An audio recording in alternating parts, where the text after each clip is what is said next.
Fala pessoal, sejam todos muito bem-vindos ao nosso segundo episódio do Merola e Ribas Podcast. Hoje a gente vai falar de um tema muito interessante que é bastante controvertido, tem decisões muito ruins, tanto no âmbito administrativo quanto no âmbito do judiciário. A gente vai falar sobre cada um desses pontos, que é a remoção por motivo de saúde. E eu estou aqui para falar sobre esse assunto com o meu sócio Luiz Fernando Ribas. Luiz, novamente estamos aqui, muito obrigado pelo convite. Boa tarde, Sérgio. Boa tarde, servidores e demais pessoas que nos assistem no YouTube. Realmente é um assunto polêmico que tem as suas divergências na justiça, principalmente de forma administrativa. E o que eu acho mais engraçado é que é uma lei dos anos 90, do começo dos anos 90, ou seja, Quase 40 anos, né? já era uma coisa que tinha que estar pacífica na justiça e principalmente no âmbito administrativo, porque a justiça ela até segue um caminho. Em determinadas regiões a gente entende mais ou menos como que a justiça de cada região analisa o pedido de remoção. Mas administrativo não, administrativo, cada lugar É a farra do é boi. farra do boi. Em lugar eles analisam de um jeito, outro lugar, outra instituição eles analisam como outro tipo de direito, que é a redistribuição. Então, mesmo a gente fazendo requerimento administrativo falando que é remoção, eles negam, acho que de forma, vamos negar, que isso resolve na justiça, falando que não é possível redistribuição. Então, é por aí. Então, pegando o contexto, acho que nos últimos 12 meses a gente deve ter feito por volta de uns 300 pedidos de remoção, tanto na via administrativa quanto na via judicial. Você já fez aí uma pincelada, um aparato e tudo. Gostei do destaque em relação à lei dos anos 90, porque, em tese, leis mais antigas já são consolidadas pela doutrina, pela jurisprudência, mas não é bem o que a gente verifica quando o assunto é remoção por motivo de saúde. Qual que é a sua percepção em relação a esse direito? Aqui a gente vai falar, só para explicar para o pessoal, a gente vai falar com base na Lei 8.112, que é o Estatuto Federal, só que boa parte dos estatutos dos estados e municípios seguem os ditames, né, da lei federal. Então, boa parte do que a gente falar aqui se aplica também aos servidores estaduais e municipais, com a ressalva da questão da regionalização, né? Um servidor de um estado não vai conseguir mudar para outro estado, da mesma forma o municipal não vai conseguir mudar para outro município. Então, sobre o Instituto da Remoção por Motivo de Saúde, diante de tantos casos que a gente tem feito, quase que um por dia lá no escritório, qual que é a sua visão macro, geral, aquele zoom out, né? Tô aqui de fora observando, a situação é crítica, é X, como é que é? A percepção que eu tenho da remoção por motivo de saúde é que o Brasil vive, eu não vou falar o termo correto porque não é da minha área, mas uma epidemia, uma pandemia de saúde mental. A gente precisa olhar com um certo carinho as autoridades públicas que têm a gestão da saúde no Brasil, precisam olhar, porque o servidor está doente. Eu acho que 80% dos casos de remoção são por motivos psiquiátricos pessoais e os outros 20% é de familiar que está com problema psiquiátrico. Então, a grande massa dos processos de remoção que a gente recebe no escritório são problemas psiquiátricos, o que traz outro problema muito grande, que o problema psiquiátrico ele não tem um exame, né? Ele não tem, Sérgio, vai lá, faz uma ressonância, na ressonância a pessoa está com depressão. Então, qual que é a grande dificuldade no processo de remoção quando a pessoa tem um problema psiquiátrico? A evolução do tratamento médico dessa pessoa. Tem muita gente que chega com um relatório, tá? Um relatório a gente está em abril de 2024 e quer ser removido com função nesse relatório. E a gente tem visto que o que a justiça e as juntas médicas levam em consideração nessa análise é o histórico de tratamento dessa pessoa. Não adianta ela chegar com um relatório psiquiátrico e achar que vai conseguir remoção. Claro, cada caso é cada caso. Às vezes tem uma pessoa que teve um surto, que teve alguma coisa ali imediata e realmente a gente consegue, diante de uma perícia. Agora, o correto, o recorrente, é aquela pessoa que traz 2, 3 anos de relatórios médicos de tratamento psiquiátrico. Entendeu? Por exemplo, uma coisa que a gente vê muito no escritório é relatório do psicólogo. psicólogo é muito importante na saúde mental das pessoas. Porém, na justiça ele não vai Não ter tem validade, né? Não, validade até que tem. Não pode dizer que não é um documento válido, mas não é um documento que vai ter o peso robusto de um psiquiatra. Entendeu? E o psiquiatra realmente que a justiça vai, o perito vai conseguir dar aquele peso necessário para o tratamento. Então, respondendo objetivamente essa pergunta que você me fez, realmente o que eu vejo de visão geral hoje dos processos é que a saúde mental realmente precisa ser olhada com um certo carinho no Brasil. E o que me chama a atenção em relação à saúde mental é que são os mesmos órgãos públicos que pregam a questão do trabalho saudável, da não ingerência, de não ter aquela cobrança ostensiva, o assédio moral. São esses mesmos órgãos, a gente já viu até servidores do judiciário sendo vítimas, né, desse tipo de comportamento que levam a essa doença mental, a ponto de que a pessoa entra em surto, ela entra numa situação que ela não consegue mais se dirigir até o órgão. E aí, até entrando no ponto que você falou, que a dificuldade de se diagnosticar uma doença mental é porque não tem como fazer uma ressonância. É diferente, quebrei o braço aqui, no exame sai o meu osso quebrado. Isso não tem no exame mental. Daí, como que a gente faz numa situação em que o gatilho que leva aos problemas que a pessoa está vivendo é o ambiente de trabalho? Porque parece até um pouco paradoxo. A pessoa faz um concurso buscando uma estabilidade, buscando um salário acima da iniciativa privada, e a partir do momento que ela não consegue mais frequentar aquela instituição, como que fica o quadro dela? Fica complicado de resolver. O que ela tem que fazer? O que é o primeiro passo? Interessante comentar isso, Sérgio, porque na grande maioria das vezes esse problema psicológico ele está intimamente ligado a um relato de perseguição dentro da instituição, um quadro de assédio. Então, geralmente está muito ligado. Geralmente a pessoa já respondeu um PAD, igual a gente falou no podcast passado, já respondeu um PAD persecutório, em que a pessoa teve ali um abalo psiquiátrico, psicológico muito forte. Então, a remoção nesses casos, ela sempre, do problema psiquiátrico, ele sempre está ligada realmente. Estava muito evidente recentemente o burnout, né? Até eu vejo que a legislação deu uma recuada em relação ao burnout, principalmente por causa de uma legislação trabalhista, porque o burnout ele automaticamente é caracterizado um acidente de trabalho. Então, estava trazendo um passivo muito grande, tanto para a justiça trabalhista quanto para a justiça competente do servidor público, porque acidente de trabalho acontece no serviço público também, não é porque só não muda a competência do órgão julgador, exato, né? Não é porque é CLT que não existe, né? Apesar de ter servidores públicos CLT, mas não é o caso aqui. Então, essa questão do burnout, eu vejo que ele deu uma recuada. Então, no caso dos servidores públicos, eu vejo muito a questão de assédio e perseguição. Assédio e perseguição. E aí a gente tem, isso nos leva a outro ponto, a questão da perpetuação da decisão judicial, da remoção. Conta um pouco pra gente como que é a questão da decisão judicial. Ela vai ser para sempre? Pois é, a gente tem um ponto extremamente polêmico. Aconteceu essa semana no escritório, por isso que você deve estar perguntando. Exato. Remoção por motivo de saúde, em regra, ela é temporária enquanto o servidor ou o seu parente precisar daqueles tratamentos médicos que estão ou indisponíveis na região onde ele mora, ou o ambiente onde ele trabalha, enfim. Qual que é a grande questão? Quando a gente fala de saúde mental e o problema do servidor está ligado diretamente ao ambiente laboral, a gente tem um cenário que juridicamente, o que a gente fala? Ainda que a remoção por motivo de saúde formalmente ela seja temporária, como aquele servidor ele melhorou só por causa da mudança do local, ela se torna materialmente permanente. Agora, não significa que vai ser uma vida perene, uma vida linear. Consegui a decisão e imediatamente eu estou livre daquela instituição.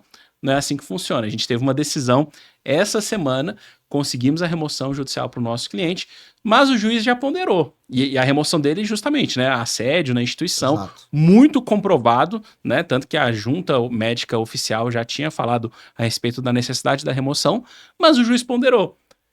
A remoção vai até 31/2 de 2024, devendo o servidor retornar à junta médica oficial, e aqui esse oficial é o do órgão público, após esse período para verificar se ele ainda tem a necessidade de ser removido. Aí chega uma crítica minha pessoal, que é o quê? Vamos lá. Por que a administração pública não gosta de conceder o direito da remoção que está previsto desde os anos 90? Apesar que a remoção aqui por motivo de saúde foi uma inclusão de 97, né? Mas é dos anos 90, tá?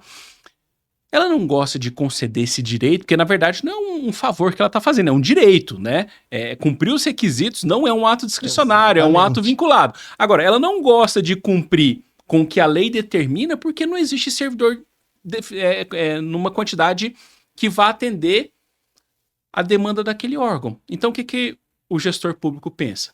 Se a gente começa a soltar remoção, solta remoção, e não tem reposição, a bomba vai estourar para ele. Por quê? Ele não vai ter mão de obra, não vai ter capital para fazer concurso. Geralmente... Isso acontece até para a instituição que o servidor vai. Exatamente. Porque, às vezes, essa instituição não está precisando desse servidor. E entra na questão da discricionariedade. Desculpa te interromper. Não, aí só o meu racional era o seguinte: uma decisão judicial como essa, 31/12, tá garantido, beleza, tem uma chancela da justiça. Agora, 31/12, ele volta para a administração pública que negou o pedido administrativo. E a gente já soube dos bastidores, infelizmente é uma realidade, a gente não tem como provar, mas várias pessoas já nos contaram isso daí, que os médicos, os peritos que participam dessas juntas médicas oficiais do órgão, que deve avaliar o servidor para considerar a remoção, eles sofrem ingerência. Pressão. Tá? Pressão, fala, olha, não é para conceder. Por quê? A gente precisa de gente. O número de funcionários disponíveis nessa repartição não é suficiente. Agora, é muito próximo da crítica que a gente fez em relação ao PAD, né? Uhum. Que você tem ali a comissão sofrendo uma ingerência, uma articulação interna para prejudicar o servidor. Cara, aqui da mesma forma, porque você tem uma perícia que deveria ser médica e ela se torna política. Então, é sempre uma situação que deveria ser resolvida no âmbito da administração, mas sempre demanda justiça. Por quê? Não há imparcialidade nos diagnósticos. Não sei se você vai se recordar, faz umas 2 semanas a gente recebeu um servidor mais antigo lá no escritório e ele falou a questão da cegueira monocular dele, o imbróglio que foi na junta na junta médica oficial para dar o laudo como grave. Por quê? Nos bastidores o médico falou para ele, se eu der um laudo, se fosse no particular, na minha clínica eu te daria o laudo de cegueira grave. Só que como é aqui, eles me orientaram que não posso dar grave. Então, poxa, onde fica a imparcialidade? Não, ainda mais visão monocular, que já é uma deficiência que tem toneladas de jurisprudência nos tribunais, né? Inclusive, salvo engano, tem uma lei própria, né? O Estatuto da Pessoa com Deficiência fala da barreira que a pessoa que tem a visão monocular possui. Então, são as aberrações que a gente vê no direito no dia a dia, né? Mas eu entendo, por um lado, a administração pública quando ela nega a remoção. Só esclarecendo, deixando bem claro aqui para o pessoal que está escutando a gente, a remoção, teoricamente, na sua essência, ela entra na questão da discricionariedade do agente público. Todos os órgãos públicos, eles gozam de autonomia administrativa. Ou seja, eles organizam a vida deles, organizam a logística do órgão, né? A partir do momento que tem um servidor que quer sair, eu acho que eles devem arrebentar com esse cronograma desse órgão, né? Mas a saúde, foi essa exceção que foi incluída, igual o Sérgio falou em 97, justamente para tirar a discricionariedade do agente público. É saúde, não tem querer. Entendeu? Não adianta o órgão falar, não quero, não dá, porque eu vou ficar em falta desse tipo de servidor. Não interessa. Entendeu? Se for motivo de saúde e tiver comprovado, a administração pública e a sua autonomia organizacional fica em segundo plano. Esse ponto que você destacou, ele é tão importante que eu gosto de fazer esse racional quando a pessoa entra em contato. Porque às vezes ela vê nossas decisões na mídia, os vídeos que a gente produz e fala, nossa, é minha chance de voltar para casa. E vamos falar a verdade, tem situação que a pessoa tá fingindo, né? Às vezes articula ali com o médico para dar uma forçada de barra e tal. E eu acho que até por isso existe essa postura de austeridade, tanto da administração pública quanto do judiciário, para conceder remoção em caráter precário, né? Que seria uma liminar. Ele prefere aguardar a perícia para ter uma segurança, uma robustez. Ah, não estou inventando nada aqui. O perito falou, ok. Mas o que me chama a atenção e que eu sempre deixo muito claro para os clientes, até para evitar esse tipo de cliente que está tentando forçar a barra, é o quê? A gente tem que pensar como que a administração pública se organiza. Porque nós, que somos entes privados, a gente abre uma vaga, igual a gente abriu hoje, faz o processo seletivo e contrata, não tem muita burocracia. Se segunda-feira chegar um currículo que atenda às expectativas que a gente desenhou para a vaga, a pessoa vai ser contratada. Agora, a administração pública, até pelo princípio da legalidade, ela tem que seguir tudo por lei. O servidor Não é público simples contratar não é alguém. simples. E o servidor público, tudo ele precisa motivar. O artigo 50 da Lei 9784 deixa isso muito claro. Então, antes de abrir um edital para concurso público, existe uma parte que a gente chama de procedimento interno, em que o gestor público, vamos supor, suponhamos que aqui é a parte previdenciária de algum órgão. Eu, como gestor público, eu ia olhar, o Luiz está perto de se aposentar, então é um risco de eu ter um servidor a menos. O fulano passou em outro concurso, eu anoto, e aí eu tenho uma visão. Poxa, eu tenho aqui 5 cargos vagos. Eu tenho aqui a possibilidade de mais 5 pessoas se aposentarem, fora os eventos naturais, como morte e tudo mais. Não é menos... não é apropriado eu abrir menos vaga do que isso. Agora, claro que tem que fazer todo um aparato em relação à questão orçamentária. Agora, se tem orçamento, eu tenho cargos vagos, eu tenho possibilidade de várias outras vacâncias decorrentes, tanto de eventos naturais quanto aposentadoria, chegamos ao número de 10, cara, abre umas 5 vagas e abre mais uns 20, 30 de cadastro de reserva. Às vezes as pessoas me perguntam, principalmente concurseiro, né? Sérgio, não entendo por que esse concurso não fez um cadastro de reserva maior. Gente, eles pagam, né, para a banca, né, corrigir sua prova. Quanto mais candidatos com prova corrigida, maior o valor do contrato. Então é por causa disso. Mas o ponto que eu quero dizer é o quê? Tem toda uma logística, imagine só o tamanho da máquina pública e a burocracia de informações para que o gestor público abra um edital de concurso público. Então, a partir do momento que ele abriu um edital, foi feito um estudo muito complexo da necessidade de contratação, até porque se ele não fizer isso e abre um edital, ele pode ser condenado por improbidade administrativa, olha a sinuca de bico que ele fica. Então, quando chega um pedido de remoção... Eles não querem. Cara, perdão da palavra, o cara fica puto. Ele fala, meu Deus do céu, o que eu vou fazer? Exatamente. Então, assim, a gente tem esse lado, agora tem o outro lado de uma galera que forçou a barra. Foi muito o movimento que aconteceu com o dano moral. Dano moral, quando a gente pega as decisões de 30, 40 anos atrás, cara, qualquer dano moral, fazendo as devidas correções monetárias e até a troca de moeda, né, que 40 anos atrás a gente não tinha o real, mas qualquer dano moral era 30, 40 mil. Só que isso virou uma indústria. Sérgio, tem um negócio... Não é um assunto de hoje. Mas você falou isso aqui e veio agora. A gente teve um caso de um acidente de trabalho, isso aí já é uma matéria trabalhista, onde houve uma lesão permanente no trabalhador e a gente ganhou R$5 mil de dano moral. Lesão permanente. Em desvio de função. A gente vai recorrer dessa decisão. Só para vocês entenderem. E entra até no caso do servidor público que quer um dano moral por causa de assédio. Porque o dano moral no Brasil é uma incógnita hoje. Eu, pessoalmente, Luiz Fernando, eu e minha noiva, nós compramos passagem pela URB, né? Que deu toda aquela bolha. E eu ganhei 5 mil de danos morais. Essa semana, na hora que saiu a sentença, eu não entendi nada. Já me veio esse cliente nosso trabalhista na hora. O cara ganhou 5 mil por causa de um acidente de trabalho que houve um dano permanente e eu ganhei 5 mil porque minha viagem foi cancelada. Não tem parâmetro. O Brasil não tem parâmetro. E é muito recorrente o servidor público chegar no escritório, inclusive de remoção. Minha remoção foi negada, eu quero processar o Estado. Nossa. Não adianta, não vai ganhar. Desculpa, só pra fazer esse tempo, porque veio na cabeça que agora isso. Mas é justamente isso. A dificuldade da remoção é por causa de vários fatores. Tem essa organização administrativa, as pessoas que se utilizaram do benefício de forma indevida, comprando atestados, fingindo situações. E aí, quem que é prejudicado? O servidor que precisa. E quando a gente fala da remoção para o aspecto psiquiátrico, tem um ponto muito relevante para a evolução do tratamento médico, da condição psiquiátrica do servidor, que é o quê? Estar amparado no seu familiar.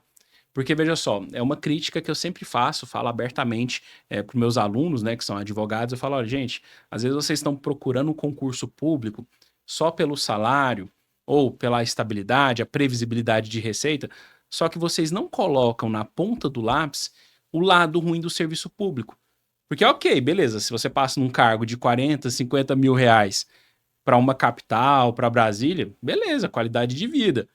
Agora, se você passa por um cargo de, sei lá, 5 mil reais no interior do interior do interior, numa cidade subdesenvolvida, a gente já teve relatos do cliente que não conseguia comprar tomate. Para comprar tomate era 3 horas de barco. Então as pessoas, elas muitas vezes tomam a decisão de um concurso público focando tão somente no financeiro e aí vão para uma cidade longe de onde ela cresceu, longe da família, aí os pais vão envelhecendo, a pessoa vai acompanhando aquilo lá de longe, vê que os pais precisam de suporte, ela não pode dar esse suporte, aí já se passou 20 anos que ela tomou posse naquele cargo, fica numa situação complicada, porque ela não vai voltar a estudar, ela não vai conseguir ganhar aquela grana na iniciativa privada, porque ela veio do serviço público, e aí ela começa a se empanturrar de remédios, faz os tratamentos, não tem melhora.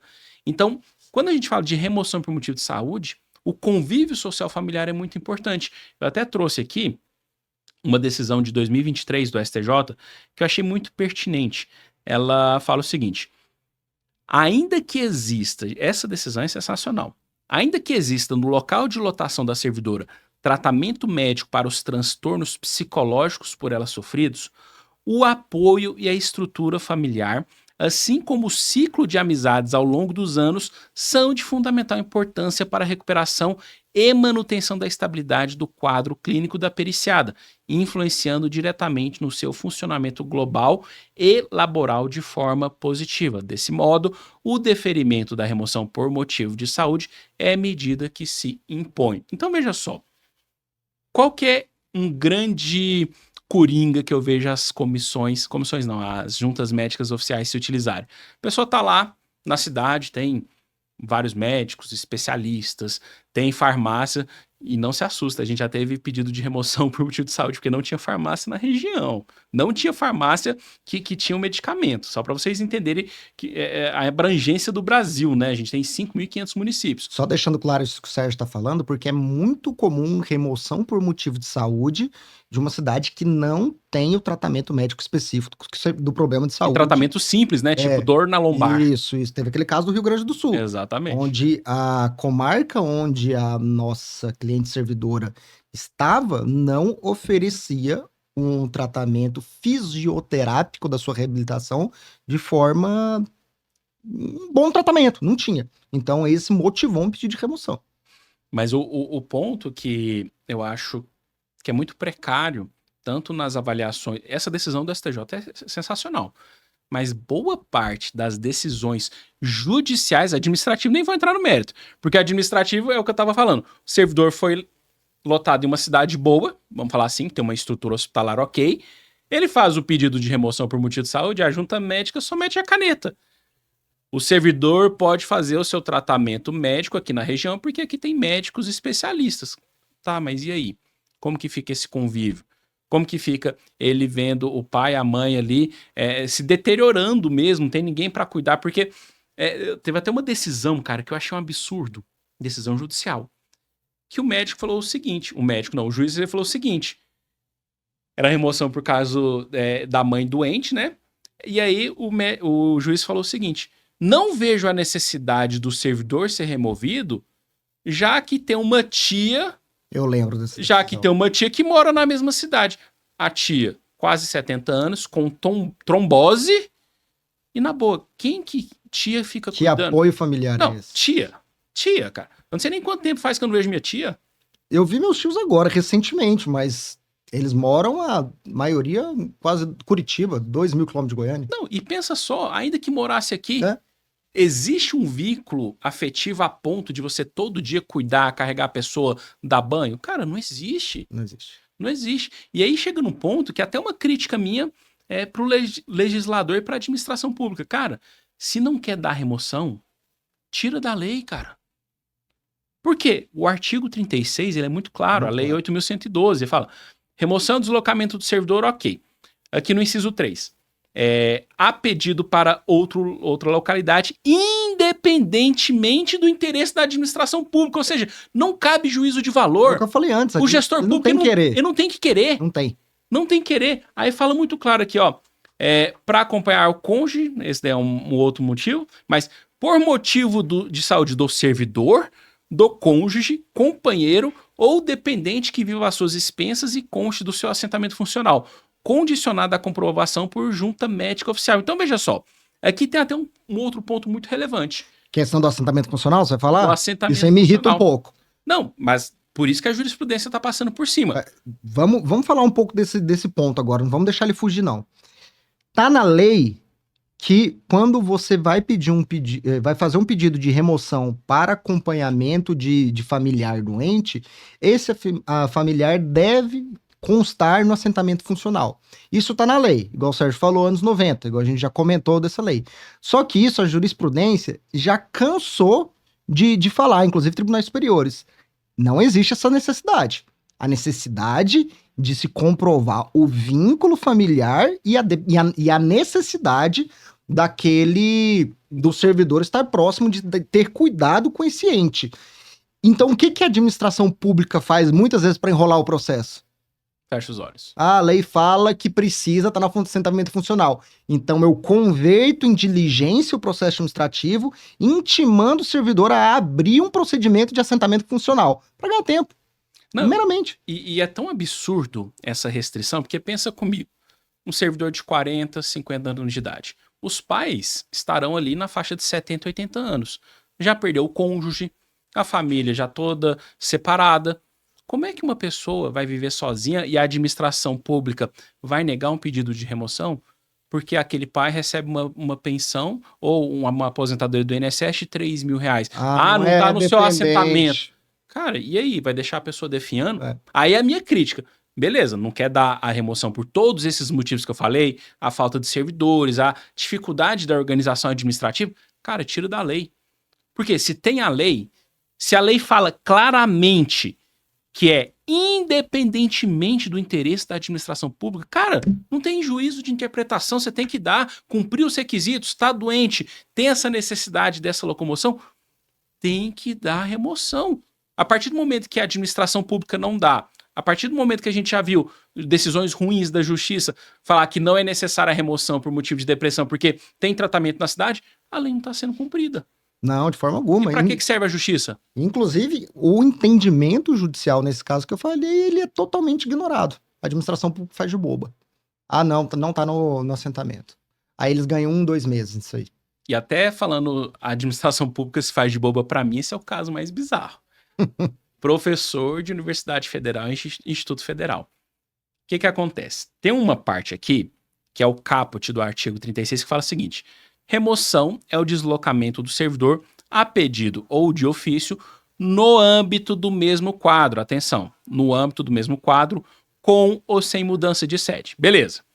Aí vamos supor, professor da Universidade Federal aqui de Goiás. Já sei onde você está querendo chegar. Exatamente. Professor da Universidade Federal de Goiás pediu uma remoção ali para a UNB ou para uma Universidade de São Paulo, qualquer lugar. O que aconteceu? Não é do mesmo quadro, Sérgio. Não é do mesmo quadro. Aí, o pessoal teve que judicializar, porque a carreira é uma só. O salário é o mesmo. Vinculado ao MEC. Vinculado ao MEC. É uma carreira só. E aí chegou no STJ. O que o STJ falou? Exatamente isso. A carreira de professor universitário federal e de instituto federal é uma carreira única vinculada ao Ministério da Educação. Portanto, é possível a remoção para outras instituições de ensino diversa daquela lotação inicial. Cara, isso é desde 2018 pacificado, porque antes já tinham decisões de primeira e segunda instância nesse sentido. Ou seja, o Tribunal Superior desde 2018 é pacificado. Cara, a gente faz os pedidos 2018 não tá longe não, são 6 anos, tá? 6 anos, né? A gente faz o pedido administrativo, coloca uma penca de jurisprudência, 3, 4, 5 páginas. O que o pessoal fala? Redistribuição. Aí, Não é o caso. aí tá de brincadeira. Não, esse é o clássico. Professor, todos. Casos de professor federal, eles vão negar falando que não é remoção, é redistribuição. E redistribuição cai aonde? Discricionariedade do agente público. Mas aí entra naquele contexto, né? A pessoa, muitas das vezes, ela viu, leu, mas ela é orientada a negar a remoção. Então não existe autonomia. Eu sei que existe a necessidade do servidor público cumprir ordens, mas a partir do momento que você tem um pedido legítimo, subsidiado pela lei, pela jurisprudência, no meu entendimento, essa atitude de você negar o pedido, ela se enquadraria, inclusive, num erro crasso. Porque, olha aqui, eu vou abrir até aqui a Lindb. A Lindb, ela teve uma alteração... A responsabilização pessoal do servidor. Exatamente, eu acho que foi no artigo 28. Eu nunca tinha parado para pensar por esse lado, Sérgio, realmente... Cara, mas porque olha aqui, o artigo 28 da Lindb fala o quê? Foi incluído em 2018. O agente público responderá pessoalmente por suas decisões ou opiniões técnicas em caso de dolo ou erro grosseiro. Aí a gente tem não só a figura do gestor público que está dando a decisão negativa. A junta médica oficial é uma opinião técnica que ela está concedendo. E aí eu tenho um servidor doente. Essa semana a gente viu situação complicada no escritório. 4ª tentativa da nossa cliente de autoextermínio. E o pessoal nega a remoção por motivo de saúde. Isso para mim... Alegando redistribuição. Alegando redistribuição. Cara, isso para mim é erro grosseiro. Se for começar a abrir PAD por causa disso, vai ter que contratar mais. Mas sabe qual que é o ponto? Sabe por que o pessoal não abre? O que eu já percebi, e eu acredito que muitos servidores já devem ter passado por isso. O servidor vai ter um problema para resolver. Remoção, PAD, e resolve de alguma forma, na maioria das vezes na justiça. Depois que ele resolve, o alívio é tanto, e o medo de retaliação é tanto, que, cara, eu nunca vi... Ele quer tirar essa página. Não é só isso. A gente teve um caso... Vou falar só o motivo, bis in idem. Uhum. Lembrou do PAD, né? A gente não pode falar bis in idem. Puta sacanagem. O negócio já tinha sido julgado em 2018, abriu outro PAD, aí colocou em risco o cargo do cara, a gente conseguiu o arquivamento judicial, né? Falei pra ele, e aí, vamos processar? Não, doutor. Tô com medo do que eles podem fazer comigo. Então, assim, a administração pública pinta em borda porque nunca vai acontecer nada. E você sabe qual o medo desses servidores, Sérgio, nessa questão? E aí, vamos processar? É a perseguição, abrir um novo PAD por algum outro motivo que às vezes até nem existe, a gente já falou isso no podcast passado, e uma coisa que pouca gente sabe, servidor sabe, né? Mas pouca gente sabe, é que a demissão num processo administrativo disciplinar, ela tira o direito desse servidor à aposentadoria no seu regime próprio. Daí o máximo que ele vai poder fazer é pegar esse tempo e jogar para o INSS. Não, isso se ele for demitido quando ele estiver aposentado, né? Isso. Porque a gente ainda tem uma situação que ele pode ser demitido sem estar aposentado, que não vai conseguir fazer essa conversão de regime. Uhum. Então, assim, o servidor, ele tem muito medo disso. Ele tem muito medo dessa questão da aposentadoria. Então, às vezes, essa retaliação, ele dá uma segurada. Agora, vamos passar um pouquinho para os aspectos práticos. O servidor está precisando fazer uma remoção por motivo de saúde. Como que ele deve fazer? Já vai direto na justiça? O que ele faz no pedido administrativo? Fala um pouquinho sobre isso. Sérgio, a gente tem uma conduta no escritório, que foi uma conduta que até você me passou isso, e que eu acho, e que tem tido um resultado, assim, brilhante. Eu digo que quando a gente consegue esse acesso com os médicos do servidor, a gente tem tido resultados excelentes, né? Nós somos advogados, nós não temos conhecimento clínico. Não adianta eu querer falar de uma doença aqui, apesar da gente ler milhões de documentos médicos todo santo dia, nosso conhecimento não é esse. Mas qual é o nosso conhecimento? Qual que é a nossa prática? Perícia judicial. A gente vê todo santo dia uma perícia judicial. E a gente começa a entender como que o perito pensa, né? Pensa e age. No que o perito realmente se pega. No que ele vai levar em consideração na documentação médica. Então, o que a gente tem feito no escritório que tem dado esse resultado muito bom?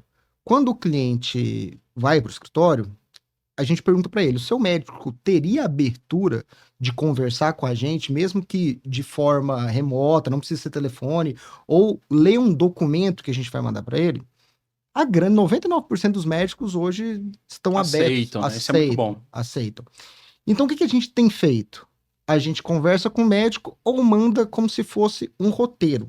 Mas não é um roteiro médico, tá? Não é escreve São isso. bullet points, né? Não doutor, escreva isso. Não é. Fala o seguinte: de acordo com o documento médico tal, que a pessoa já trouxe pra gente, existe a possibilidade disso e aquilo. Caso positivo, descreva. Que são os gatilhos que a gente pega para perícia judicial. Eu gosto muito das perícias judiciais. Eu acho que são poucas perícias judiciais que não são feitas com a devida atenção. São poucas. Eu gosto dos peritos da justiça. Tem perito assistindo a gente, parabéns, o trabalho de vocês é muito bom. Eu gosto. É muito bom mesmo. Muito bom. Só que eles estão abarrotados também. Igual Tem o INSS, né? perito médico federal.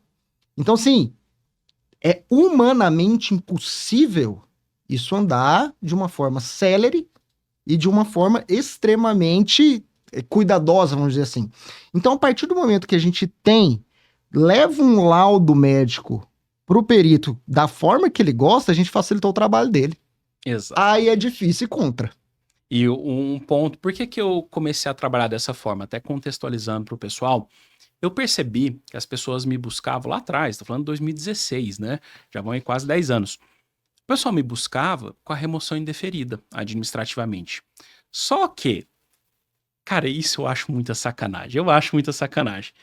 A maioria dos órgãos públicos, quando o servidor quer fazer um pedido de remoção, ele já tem um formulário ali padrão, que é só uma folha, que a pessoa só tica ali, ó, X, 3 linhas para colocar uma explicação. Isso quando tem, né? Isso quando tem. E muitas das vezes, acredite se quiser, só pode anexar um documento com limite ridículo de, sei lá, 100 KB, 500 KB. No frigir dos ovos, é muito fácil, diante de tantas limitações, que o pedido seja legalmente recusado. Por quê? Meia dúzia de X, uma explicação, ó, precisa ser removido por causa disso. Um documento médico. Então, a gente vem trabalhando de forma muito ostensiva no pedido que vai acompanhar esse formulário padrão. É onde a gente faz as nossas petições, já teve pedido administrativo de 40 laudas, né? Mas em regra dá 10 a 15, mas é um pedido bem fundamentado, explicando com clareza de detalhes a necessidade inequívoca dessa remoção. Por quê? Se eu não provo de forma inequívoca, por A mais B, o benefício para a saúde do servidor ou do seu familiar com essa mudança, o pedido vai ser negado. Então a gente começou a trabalhar dessa forma já na via administrativa, com um pedido robusto, trazendo doutrina, trazendo jurisprudência, trazendo um arcabouço de documentos médicos. Por quê? Quando o administrador público negar, eu levo para a justiça e aumenta até minha chance de liminar. Até porque a justiça, ela não... Se o juiz, na hora que pega um processo de remoção, verificar que houve qualquer erro formal nesse processo de remoção administrativo, ele pode inclusive falar: já aconteceu, a gente já viu o processo desse jeito. A administração pública, ela não teve oportunidade de ter acesso a toda... Às vezes, quando muda um documento de um pedido administrativo para um pedido judicial.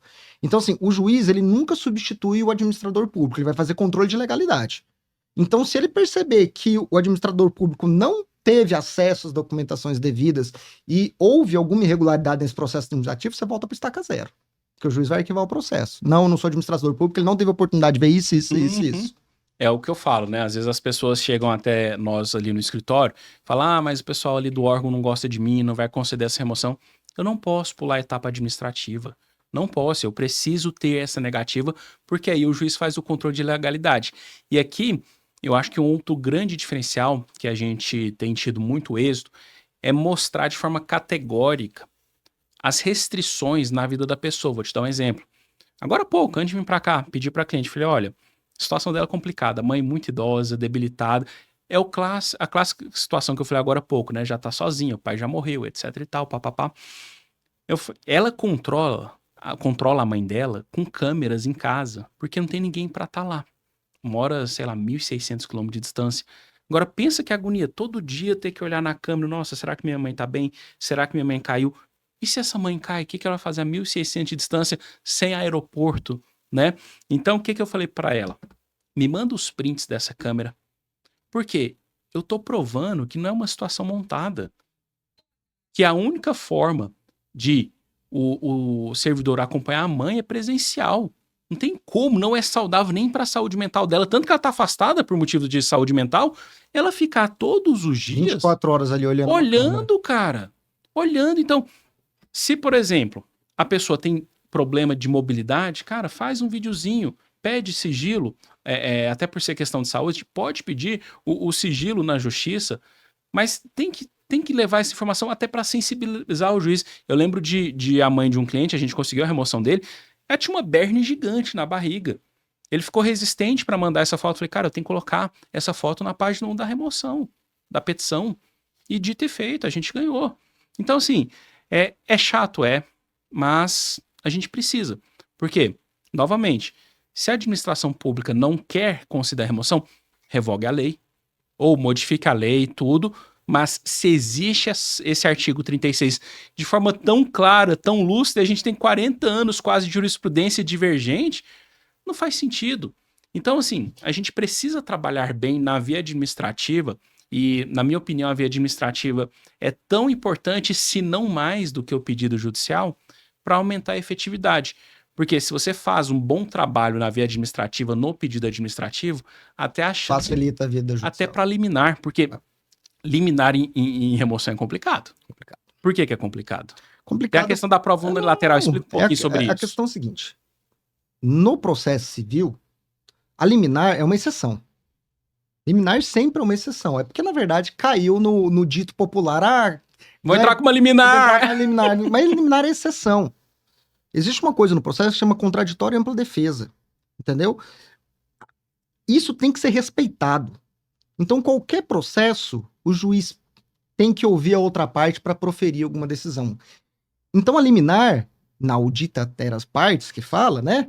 Ela fala o seguinte, esse caso é tão grave que eu vou dar essa decisão sem ouvir outra parte. Entendeu? Então, isso tem que ser exceção. E quando se trata de saúde, a gente vê muitas liminares cirurgia. Cirurgia precisa de um tratamento, de um remédio, porque vai morrer amanhã. Isso tem. Uhum. Agora, no pedido de remoção, não tem tanto por quê? Porque já teve uma análise de um perito oficial, que foi o da via administrativa. Então, o juiz vai falar assim, vou esperar. Não, e tem um problema que é o seguinte, o ato administrativo, ele tem presunção de legitimidade. O que é presunção? Até que se prove o contrário, aquilo lá é verdadeiro. Por isso que o juiz, na hora que a gente entra com o pedido liminar, fala, bom, eu tenho um ato administrativo com presunção de legitimidade. E aí, é o que o Luiz falou no começo do nosso bate-papo. Se a pessoa chega só com um laudo médico, o juiz vai ponderar os pesos, vai falar, bom, eu vou segurar essa liminar. Se o perito judicial entender que é pertinente, eu concedo posteriormente. Agora, via de regra, no 1 contra 1, o laudo particular está perdendo. E por incrível que pareça, na maioria das vezes o laudo particular é o correto, por causa da ingerência que o perito sofreu para recusar aquela remoção por motivo de saúde. Então, o que a gente tem trabalhado muito com os servidores, com os nossos clientes, é o quê? Fazer uma prova documental muito robusta.